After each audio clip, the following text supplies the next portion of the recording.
Halo, Assalamualaikum warahmatullahi wabarakatuh. Saya Adinda Ravendra dari kelompok 4 dan kami akan menjelaskan tentang perubahan strategi bisnis. Tipe-tipe strategi bersaing dalam unit bisnis. Yang pertama, cost leadership strategi dan differentiation strategi.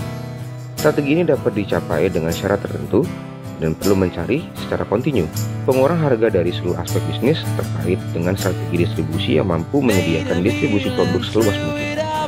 Strategi promosi yang sering digunakan meliputi upaya menyembunyikan fitur-fitur produk yang berbiaya rendah. Keberhasilan strategi ini membutuhkan pertimbangan keunggulan market share yang mampu mengakses bahan baku, komponen, tenaga kerja, dan input penting lainnya. Tanpa keunggulan tersebut, strategi ini tidak akan mudah atau ditiru pesaing. Yang kedua ada strategi. Fokus strategi ini berbeda dengan strategi di atas karena menekankan pada persoalan cakupan persaingan yang akan dihadapi. Strategi fokus perusahaan untuk memperkecil cakupan persaingan yang akan dihadapinya dalam industri. Strategi fokus juga dapat dibagi dengan dua strategi lainnya, antara lain yang pertama, fokus biaya. Fokus biaya adalah strategi bersaing yang berfokus pada kelompok pembeli atau pasar geografis tertentu. Jika perusahaan menjalankan fokus biaya, maka perusahaan harus dapat menciptakan harga rendah pada segmen pasar yang dilayani. Yang kedua ada fokus diferensiasi. Fokus diferensiasi lebih unggul untuk dijalankan karena dengan pasar yang sempit, perusahaan dapat mengambil margin yang cukup besar dibandingkan pesaing. Dalam menjalankan fokus diferensiasi, perusahaan atau unit bisnis mencari diferensiasi pada segmen sasarannya. Adapun faktor-faktor yang dapat mempengaruhi strategi pemasaran pada suatu perusahaan adalah yang pertama, lingkungan mikro perusahaan. Lingkungan mikro perusahaan terdiri dari para pelaku dalam lingkungan langsung berkaitan dengan perusahaan yang mempengaruhi kemampuannya untuk melayani pasar, yaitu perusahaan, yaitu struktur organisasi perusahaan itu sendiri. Strategi pemasaran yang diterapkan oleh bagian manajemen pemasaran memperhitungkan kelompok lain di perusahaan dalam merumuskan rencana pemasaran, seperti manajemen puncak, keuangan, penelitian dan pengembangan, pembelian, produksi dan akuntansi, serta sumber daya manusia yang dimiliki perusahaan. Karena manajer pemasaran juga karena bekerja sama dengan para staf di bidang lainnya. Selanjutnya ada pemasok supplier.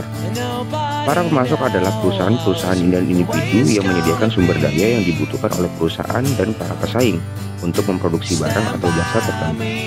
Yang kedua ada lingkungan makro. Lingkungan makro terdiri dari kekuatan-kekuatan yang bersifat kemasyarakatan yang lebih besar dan mempengaruhi pelaku dalam lingkungan mikro dalam perusahaan, yaitu lingkungan demografis atau kependudukan. Lingkungan demografis atau kependudukan menunjukkan keadaan permasalahan mengenai penduduk, seperti distribusi penduduk secara geografis, tingkat kepadatannya, dan kecenderungan perpindahan dari suatu tempat ke tempat lain. Distribusi, kelahiran, perkawinan, atau suku, bangsa, dan dalam lingkungan demografis atau kependudukan ternyata dapat mempengaruhi strategi pemasaran suatu perusahaan dalam memasarkan produknya karena publiklah yang membentuk suatu pasaran. Lingkungan ekonomi. Lingkungan ekonomi menunjukkan sistem ekonomi yang diterapkan, kebijakan pemerintah yang berkenaan dengan penurunan dalam pertumbuhan pendapatan nyata, tekanan inflasi yang berkelanjutan, perubahan pola belanja konsumen, dan sebagainya yang berkenaan dengan perekonomian. Lingkungan fisik. Lingkungan fisik menunjukkan kelangkaan bahan mentah tertentu yang dibutuhkan oleh perusahaan, peningkatan biaya energi, peningkatan angka pencemaran, dan peningkatan angka campur tangan pemerintah dalam pengelolaan dan penggunaan sumber daya alam. Lingkungan teknologi. Lingkungan teknologi menunjukkan peningkatan kecepatan pertumbuhan teknologi, kesempatan pembaruan yang tak terbatas, biaya penelitian dan pengembangan yang tinggi. Perhatian yang lebih besar tertuju kepada penyempurnaan bagian kecil produk daripada penyempurnaan yang besar, dan semakin banyaknya peraturan yang berkenaan dengan perubahan teknologi. Lingkungan sosial atau budaya.